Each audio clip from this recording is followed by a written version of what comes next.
giving some thought to the Al-Chet, and it's interesting, the confession. It's interesting when you look through all the things that we've done wrong, there's a lot of discussion around body parts. So it says, with the idle chatter of our lips, we have sinned. For the sin with food and drink, impure lips. The whole list is another lips, hardness of the heart. They have our eyes. We used our eyes in a haughty way. So it talks about different body parts. Think like, what's the message here? And perhaps now I'm thinking about how it connects to Sukkot. Perhaps there is a connection. I think there is. So, can you see me over here? Hi. On Yom Kippur, we're kind of cleaning house. We're saying I've done wrong with these body parts.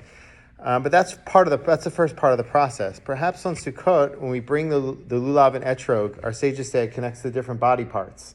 The lulav corresponds to the spine. The etrog is our hearts. The arava is our lips, and our eyes are the hadassim. So perhaps when we raise them up on Sukkot, we take them and raise them to Hashem. Perhaps that's supposed to symbolize that now we're dedicating them to Hashem. Very simple, like straightforward idea. And so with that idea of taking our hearts, our etrog, I want to talk about the etrog and bring it to Hashem.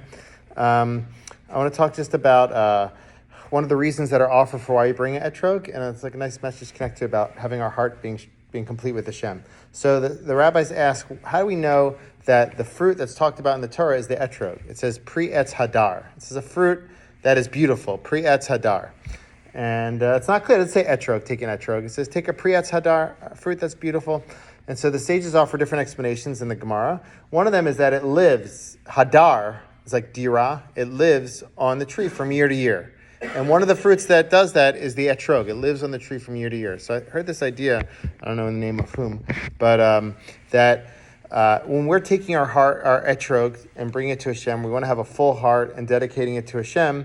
The best way to do that is to have faith in Hashem when things are good and when they're bad, to be able to weather all storms. Perhaps that our faith should weather all storms. Perhaps that's what's symbolic of this idea that the etrog lives on the tree throughout all weather conditions.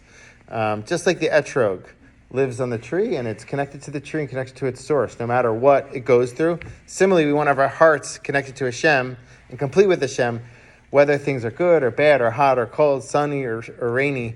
We want to try to maintain our connection to Hashem. So that's another idea. One more idea I heard connected to this. I think I heard this from Chazan Albrecht, and he quoted the Baal Shem Tov. I can't tell you if it was for sure from the Baal Shem Tov, but he said it was. So he says that's another reason why when we take the etrog, we hold it upside down before we make a blessing over it.